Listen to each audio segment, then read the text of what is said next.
Assalamualaikum warahmatullahi wabarakatuh. Salam Pramuka. Selamat sore adik-adik Pramuka yang hebat-hebat dan tangguh-tangguh.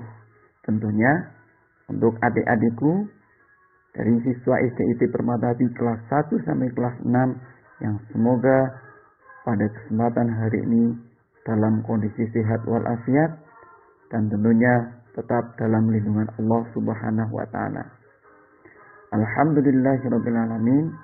Subhanallah walhamdulillah wa la ilaha illallah wallahu akbar wa la haula wa la quwata illa billahil aliyyil azim. Yang kami hormati Ketua Gugus Depan SDIT Permatahati Ustazah Ihdatul Hasanah, yang kakak hormati ayah bunda pembina pramuka kelas 1, 2, 3, dan 4 Pramuka Siaga SDIT Permatahati. Yang kakak hormati pembina pramuka kelas 5 dan kelas 6 Pramuka Penggalang SDIT Permatahati, dan tentunya adik-adik pramuka siaga dan adik-adik pramuka penggalang SDIT Permatahati yang hebat-hebat, yang tangguh-tangguh, yang sangat luar biasa. Puji syukur selalu kita panjatkan kepada Allah Subhanahu wa taala dengan mengucapkan alhamdulillahirabbil alamin. Pada kesempatan hari ini kita masih diberikan kenikmatan berupa nikmat sehat, nikmat sempat, dan tentunya nikmat-nikmat yang lain yang tidak bisa kita hitung satu persatu. Sholawat serta salam mari selalu kita curahkan kepada guru besar kita, sekaligus panutan dan suri tauladan kita, tidak lain tidak bukan yaitu baginda Rasulullah Nabi Agung Muhammad sallallahu alaihi wasallam. Semoga kita sebagai umatnya mendapatkan syafaat pertolongan kelak di yaumul akhir nanti. Kakak-kakak dan adik-adikku yang berbahagia dan yang dirahmati Allah, pada kesempatan hari ini bertepatan hari Jumat tanggal 14 Agustus tahun 2020, yang tentunya bertepatan dengan hari ulang tahun Pramuka yang ke-59 tahun. Alhamdulillah, Pramuka di Indonesia sudah berumur 59 tahun, yang menandakan bahwa dengan Pramuka kita bisa menyongsong kehidupan lebih baik, tentunya dengan pendidikan karakter dan kedisiplinan. Kakak-kakak dan adik-adik yang dirahmati Allah, tidak terasa pada masa pandemi COVID-19, pada kesempatan hari ini kita sudah memasuki tahun ajaran baru yang seharusnya kita mengikuti kegiatan pembelajaran di sekolah, dan tentunya kita sudah ada jadwal untuk kegiatan latihan pramuka setiap hari Jumat. Akan tetapi dengan kondisi pandemi seperti ini, kita belum bisa melaksanakan kegiatan pramuka seperti biasa. Tapi tidak menjadikan suatu kelemahan, tidak menjadikan menurunkan semangat kita untuk memiliki jiwa yang lebih semangat, jiwa yang lebih tangguh, tentunya menjadi pramuka SIT sejati. Nah, pada kesempatan yang baik ini, kakak akan menyampaikan bagaimana sih cara kita menjadi seorang pramuka yang sejati, tentunya menjadi pramuka SIT yang sejati dan bermanfaat, berguna untuk lingkungan di sekitar kita. Kakak-kakak dan adik-adik yang dirahmati Allah, kesempatan yang baik ini kakak akan menyampaikan tentang kesinambungan antara pramuka dengan lingkungan. Dalam Dasa Dharma Pramuka sudah dituangkan, yaitu Dasa Dharma yang kedua. Apa coba bunyinya adik-adik semuanya? Ya betul, cinta alam dan kasih sayang sesama manusia. Bentuk implementasi dari Dasa Dharma yang kedua, yaitu cinta alam dan kasih sayang sama manusia, tentunya kita selaku peserta didik dan juga pendidik harus bisa mempraktikkan dan menerapkan bunyi butir Dasa Dharma yang kedua, yaitu cinta alam dan kasih sayang sesama manusia. Bahkan kita selaku umat muslim tentunya sudah tahu banyak betapa pentingnya lingkungan dan alam bagi kita selaku manusia yang hidup yang ada di muka bumi ini. Ada banyak hal yang perlu kita tafakuri dalam kehidupan ini. Kelihatannya sederhana dan sering diabaikan, padahal memiliki implikasi yang super strategis karena menyangkut hajat hidup orang banyak serta kelestarian alam dan umat manusia itu sendiri. Berbagai musibah alam dari satu waktu ke waktu lain dan dari suatu tempat ke tempat lain seharusnya menjadi bahan pemikiran bagi kaum berakal, terutama kita sebagai umat Islam, terutama yang selama ini mengatasnamakan kaum cendekia. Apalagi pada masa pandemi seperti ini tentunya sangat berpengaruh pada yang namanya kehidupan yang sangkut pautnya dengan alam yang sehat, alam yang bersih, kehidupan yang sehat secara jasmani dan rohani. Untuk itu, bentuk dan format untuk memanifestasikan kecintaan kita pada alam ini tentu bisa bermacam-macam. Karena memang banyak sekali yang harus kita benahi dan membutuhkan kesadaran kolektif dari seluruh lapisan masyarakat.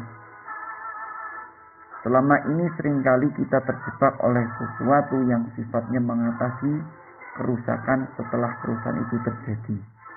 Akan tetapi, kita jarang berpikir untuk melakukan pencegahan di hulu sebelum kerusakan itu terjadi.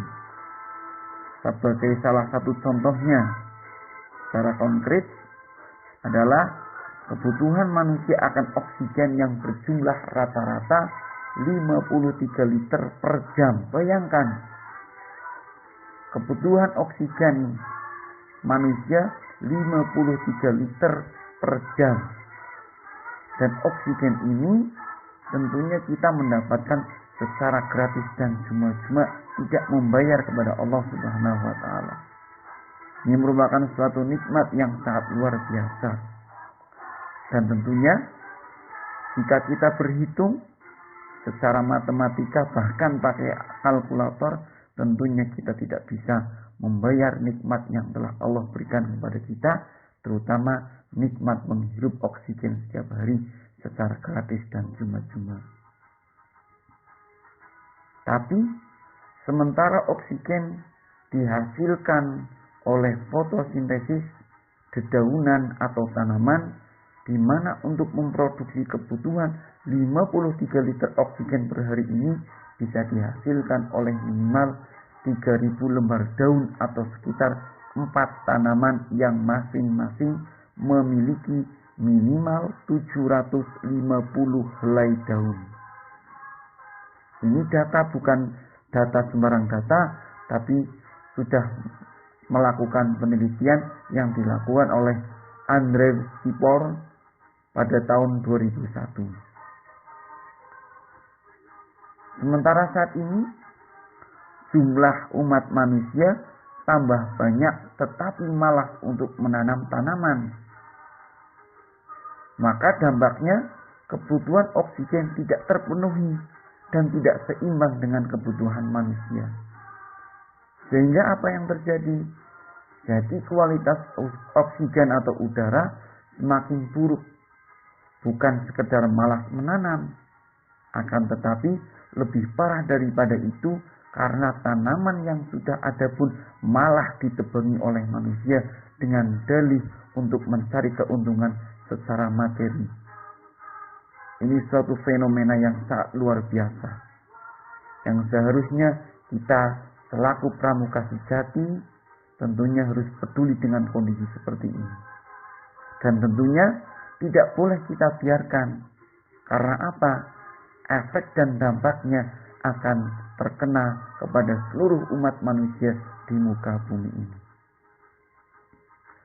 Kakak-kakak, adik-adik yang dirahmati Allah, sangat tepat dengan momentum HUT Pramuka yang ke-59 tahun ini. Sekali lagi kakak menghimbau dan meminta kepada adik-adik semuanya untuk selalu cinta alam dan kasih sayang sesama manusia. Tentunya dengan iman dan takwa kita kepada Allah Subhanahu wa taala. Agar apa? Agar Allah meridhoi dan memberikan keberkahan kepada kita semuanya dalam berbagai aktivitas kehidupan yang kita lakukan. Kakak-kakak, adik-adik yang dirahmati Allah, sedikit kita masih melanjutkan materi tadi. Coba sekarang kita bayangkan bagaimana kualitas kesehatan udara kita. Demand meningkat, sementara supply semakin menurun. Itulah sebabnya salah satu komponen dalam smart city itu ada yang disebut dengan smart environment, yaitu kota yang tetap menjaga keseimbangan dan kelestarian alamnya.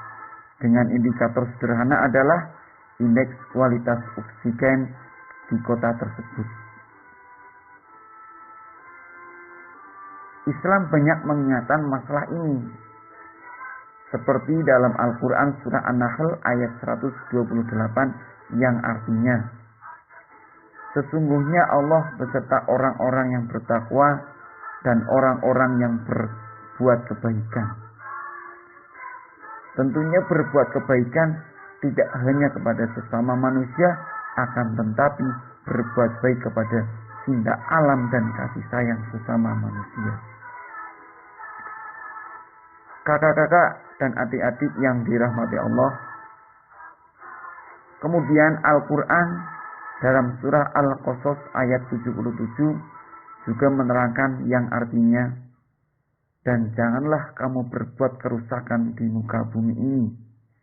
Sesungguhnya Allah tidak menyukai orang-orang yang berbuat kerusakan.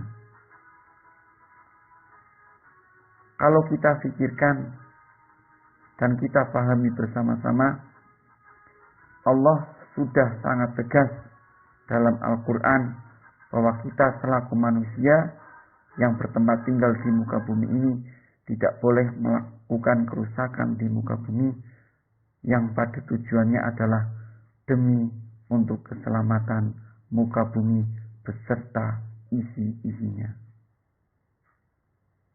Kakak-kakak dan adik-adik yang dirahmati Allah, pada kesempatan ini juga kita selalu berintrospeksi diri, apalagi kita selaku umat muslim tentunya sangat tahu persis tentang bagaimana Allah memerintahkan dan Allah melarang kepada kita semuanya berkaitan tentang alam dan muka bumi ini. Allah juga berfirman dalam Al-Quran surah Ar-Rum ayat 41 yang artinya, telah tampak kerusakan di darat dan di lautan yang disebabkan karena perbuatan tangan-tangan manusia. Allah menghendaki agar mereka merasakan sebagian dari akibat perbuatan mereka agar mereka kembali ke jalan yang benar. Ini tentunya Allah sudah mengerti dan Allah sudah paham bahwa kerusakan yang ada di muka bumi ini tidak lain dan tidak bukan disebabkan oleh manusia itu sendiri. Dan tentunya Allah juga sudah menampakkan secara langsung dan tidak langsung kerusakan-kerusakan, bencana alam yang terjadi di muka bumi ini, yang sebenarnya di dalamnya ada hikmah besar yang harus kita ambil pelajarannya. Seperti tanah longsor, banjir bandang, kemudian jebolnya suatu tanggul, kemudian meluapnya air karena tidak ada tempat penyerapan air, itu semuanya akibat yang dilakukan disebabkan oleh manusia itu sendiri. Kemudian Allah juga berfirman dalam surah Al-Maidah ayat 64 yang artinya, dan mereka berusaha menimbulkan kerusakan di bumi, dan Allah tidak menyukai orang-orang yang berbuat kerusakan. Ini lebih tegas lagi. Allah tidak menyukai orang-orang yang berbuat kerusakan. Coba kita renungkan. Apakah kita tega ketika bumi ini tiba-tiba rusak karena ulah kita sendiri? Dan tentunya nanti akibatnya akan kita rasakan sendiri. Begitupun dalam Al-Quran, begitupun sesungguhnya Allah sudah mengingatkan umat manusia untuk selalu peduli dengan alam. Jaga kelestariannya dan keseimbangan ekosistemnya, agar tidak menimbulkan kerusakan di muka bumi yang bisa mengundang murkanya Allah Subhanahu wa Ta'ala. Kakak-kakak dan adik-adik yang dirahmati Allah, dari banyak hal yang tadi sudah kakak sampaikan,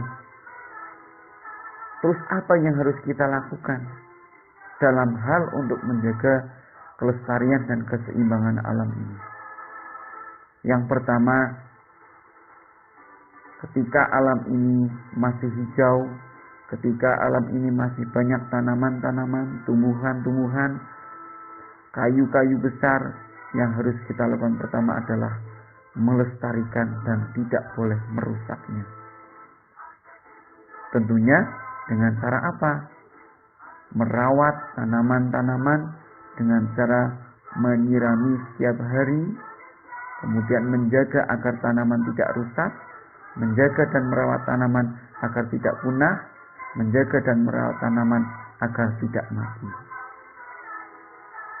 Kemudian yang kedua yang harus kita lakukan adalah mereboisasi atau menanam kembali tanaman-tanaman yang rusak atau menanam kembali tanaman-tanaman yang hampir punah. Tentunya dengan tujuan apa? Untuk menjaga keseimbangan alam yang hampir rusak ini. Terutama di daerah-daerah yang hutannya masih lebat, tentunya harus kita jaga.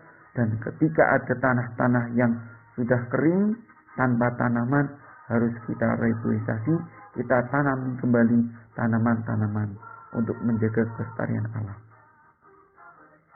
Kemudian langkah ketiga, selaku kita anggota pramuka sejati, yang harus kita lakukan untuk menjaga kelestarian alam adalah apa?